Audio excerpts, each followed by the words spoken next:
Heartless, Forbidden, Book 1. Written by Suzana Thompson.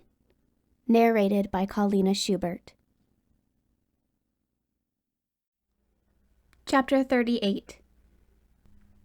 I started the conversation with Logan by regaling him with my first day experiences at Eastland.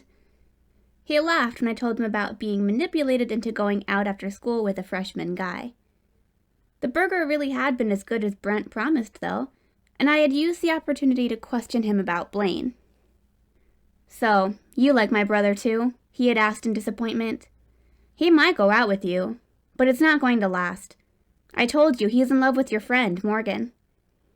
"I have a boyfriend," I reminded him. "I'm not interested in going out with your brother."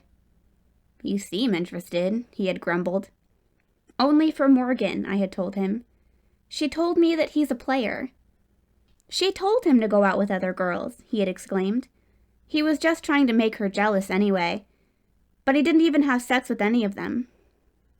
"Yeah, right," I had said. "It's true," he had insisted. "He told me he's still a virgin." I had gaped at him in disbelief. Please don't go around telling people that," he had pleaded. "Blaine wouldn't want everyone to know that, but he wanted me to know that it's stupid to compete with other guys in that area. He said to stick to real accomplishments that our mom can be proud of." I had wanted to tell Morgan what Brent said, but her revelation about kissing Blaine had distracted me. I decided to tell Logan about my conversation with Brent, which was something that I probably didn't think through thoroughly. His laughter died down when I revealed that Brent was Blaine's brother. "A virgin," Logan repeated skeptically after I told him. "He went out with a lot of girls. And Eastland isn't even that big." "Eastland is very big," I countered. "It just doesn't have a lot of students.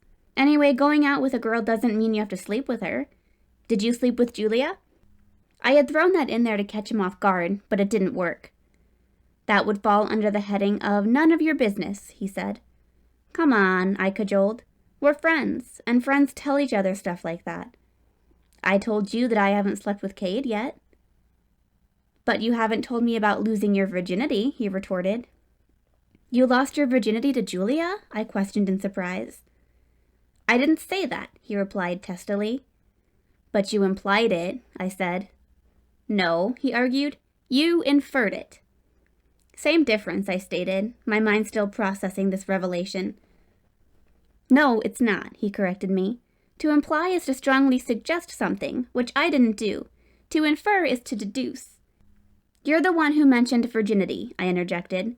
"We were talking about sex, but you brought up losing your virginity. I think I deduced correctly." "No," he denied. "You didn't." "What's the big deal if you tell me?" I asked. "A gentleman doesn't kiss and tell," he stated. "Ah, well, now that you mention kissing," I began. Morgan told me. "Good thing she's not a gentleman," I tried to joke. Silence. I continued after that awkward pause.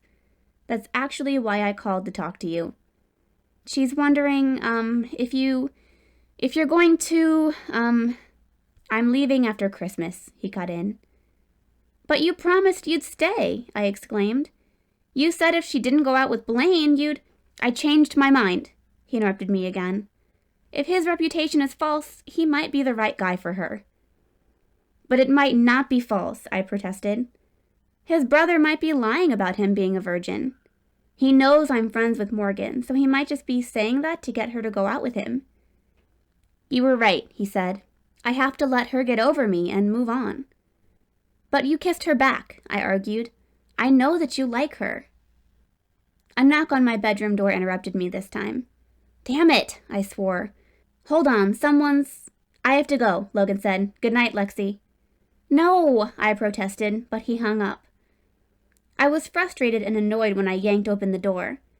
Cade's expression changed from smiling to concerned. "It's Logan," I answered after he asked me what was wrong. "He said he was going to stay here, but now he's leaving again." Cade frowned. "Why are you so obsessed with him?" "Not this again," I retorted in annoyance. "You know that Morgan likes him. I got him to promise to stay here if she didn't go out with Blaine, but now he's changing his mind. She's going to be heartbroken." I told you to leave it alone, he reminded me. I just wanted to help her, I said defensively. I know, he said, his expression softening. You're being a good friend, but I'm feeling a little neglected, he admitted. You're busy with everyone else, and you're forgetting about me. Poor baby, I teased, my mood becoming playful. Don't worry, my new friends from school are coming over this weekend to drool over you. What? He asked, looking comically startled. I laughed. Those were Lauren's exact words, too. She said that they had a new guy to drool over, but she was being sarcastic about how immature they are. Audrey and Kayla don't care what she thinks, though. They can't wait to drool over you. He groaned. Please tell me you're joking. Nope, I told him. That's what it's like when you have a hot... I trailed off uncomfortably. Boyfriend, Kate supplied, but his expression had sobered too. They want to meet my hot stepbrother, I stated dully. Lexi, he began. This is how it's going to be, I continued.